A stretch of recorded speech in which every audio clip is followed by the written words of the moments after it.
1,000 cats were released onto a remote island. Here, cats outnumber humans more than 10 to 1. An island so dangerous, it earned the name Death Island. What followed was chaos no one predicted.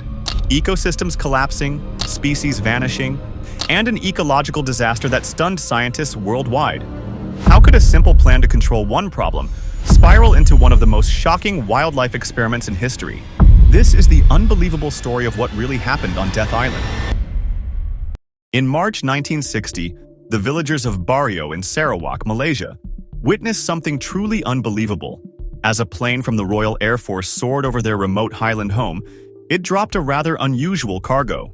Instead of supplies like food or medicine, the parachutes this time carried baskets, and inside them were live cats.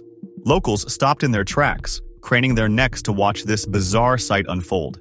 Cats, floating down from the sky, were being deployed in what would become one of the strangest pest control operations in history. To understand how this incredible event came to be, we need to rewind and take a closer look at Bario itself and the chain of events that led to such a dramatic response. Bario isn't just one village, it's a collection of around 13 to 16 small settlements nestled high in the Kelabit Highlands in the Miri division of Sarawak, Malaysia. Perched roughly 3,280 feet above sea level, this area was incredibly remote, accessible only by air or long, treacherous journeys through dense jungle. Today, it's part of Malaysia. But back in 1960, Sarawak was still a British colony. Life in Bario was simple, centered around farming and rice cultivation. The people lived in communal longhouses, massive structures with thatched roofs that sheltered up to 100 families each. But beneath this peaceful surface, trouble was brewing, and it all started with a battle against malaria. Throughout history, malaria has haunted humanity. However, by the 1950s, new hope had emerged. At the 8th World Health Assembly in Mexico City in 1955, world leaders agreed that with concerted effort, malaria could be eradicated, and they tasked the World Health Organization with leading the charge. Armed with new insecticides like DDT and benzene hexachloride, health workers launched aggressive anti-malaria campaigns. The method was simple: spray the interiors of homes with chemicals potent enough to kill mosquitoes. Special attention was paid to walls and the undersides of beds, places where malaria-carrying mosquitoes like to rest. In Sarawak, from 1952 to 1955, officials sprayed longhouses with a 75% water-diluted solution of DDT. The results were impressive. Within just 21 months, the percentage of malaria-carrying mosquitoes dropped from 35.6% to just 1.6%. Officials were optimistic that malaria could soon be eradicated in the region, but they hadn't considered the unintended consequences of their actions. In the eagerness to wipe out mosquitoes, no one had thought about the village cats. Cats, naturally fastidious creatures, frequently groomed themselves, licking their fur after days spent hunting vermin. As they did, they unknowingly ingested the toxic DDT coating their bodies. The results were devastating. DDT attacks the nervous system, and the cats began to die en masse. This wasn't just happening in Sarawak. Reports of cats dying from DDT exposure were coming in from Thailand, Bolivia, and Mexico as well. By the 1970s, DDT's lethal impact had earned pest control workers in Oaxaca, Mexico, the grim nickname Los Matagatos, the cat killers. Eventually, DDT would be banned in many countries. But in the 1940s and 50s, it was still widely celebrated as a wonder chemical, its dangers poorly understood. With the cats gone, their natural prey, rats, began to flourish unchecked. Rice fields, already vulnerable, suffered immediate devastation. Rats ate newly scattered seeds, gnawed young rice shoots, and even attacked mature plants. They tunneled into the elevated embankments between paddies, causing collapses that ruined irrigation systems. The fields, rich in food, water, and shelter, became perfect breeding grounds. And breed they did. Rats are famously prolific. A pair can produce hundreds, even thousands, of offspring in a single year if unchecked.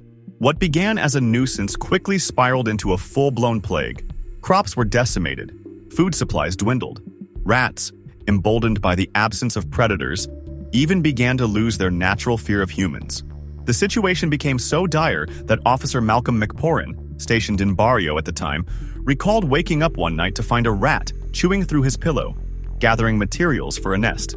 At first, authorities blamed the infestation on other factors: a humid climate, abundant food, and a shortage of rat poison. But later investigations told a different story. A toxicologist from the Centers for Disease Control and Prevention in Atlanta analyzed a dead cat from Bario. The results showed lethal levels of DDT, more than enough to cause the mass feline deaths observed. While it couldn't be proven beyond all doubt that the loss of the cats triggered the rat explosion, the evidence was strong enough to convince many scientists. To this day, debates continue, but the logic is compelling. No cats, more rats. And the rats weren't the only consequence. The spraying of DDT had widespread ecological fallout. In the Sarawak and Sabah regions, villagers noticed another issue. Their thatched roofs were deteriorating much faster than usual.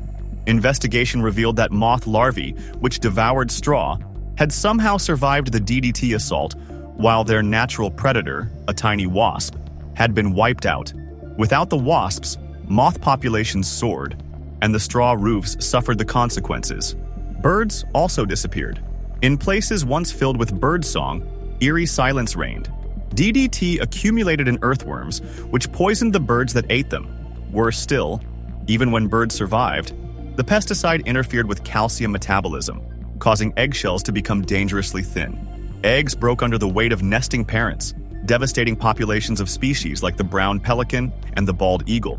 But back in Bario, the problem was more immediate. The rats had to be stopped. Faced with a spiraling crisis, British officials came up with a daring plan: airlift new cats into Bario. On March 13, 1960, a Royal Air Force Blackburn B-101 Beverly transport plane took off from Changi, Singapore, carrying 3 tons of supplies, including more than 20 cats. Packed carefully into baskets and equipped with parachutes, these feline paratroopers were dropped into the Kelabit highlands. And it worked. Reports from the ground soon confirmed. All the cats had landed safely. Interestingly, the cats weren't the only precious cargo on board. The plane also delivered 4 boxes of stout for a recovering chieftain and some medical alcohol. Thanks to the skill of the pilots, none of the fragile supplies, human or feline, suffered damage during the drop. Not all cats arrived by air. In more accessible parts of Sarawak, cats were collected from cities and transported by truck. In fact, an English-language newspaper, the Straits Times, published a call for volunteers. Wanted, 30 flying cats to rout rats. The people of Kuching, known affectionately as the City of Cats, responded enthusiastically. Residents and even the local fire brigade pitched in, gathering 23 cats to help rescue the rice harvest. There were hiccups along the way. Bad weather forced the transport plane to divert to Kota Kinabalu, and at one point, the cats were temporarily released into a shed to await better flying conditions. The next morning, the crew faced a new challenge. The cats, understandably stressed and irritated, resisted being recreated, leading to a bit of a wrestling match. Finally, despite scratches and bites, the scratched-up crew managed to get the cats back into their baskets. Later that day, amid improved skies, the cats took off again and were successfully parachuted into Bario. There's some debate about the exact number of cats involved. Contemporary newspaper reports mention 23 cats, while the official Beverly Flight 48 Squadron record notes 20. Later, exaggerated accounts claimed up to 14,000 cats. An obvious myth. Regardless, it's clear that it wasn't the scale of the operation, but its sheer creativity and audacity that made it legendary. Operation Cat Drop has since passed into the realm of legend, serving as a quirky but sobering reminder of the unintended consequences of human intervention in nature. In trying to solve one problem, malaria, authorities inadvertently triggered another. And in solving that second problem, they created one of the most memorable stories of animal bravery and human ingenuity ever recorded. Today, Bario is a peaceful place once again, but those who know its history will never forget the day cats fell from the sky.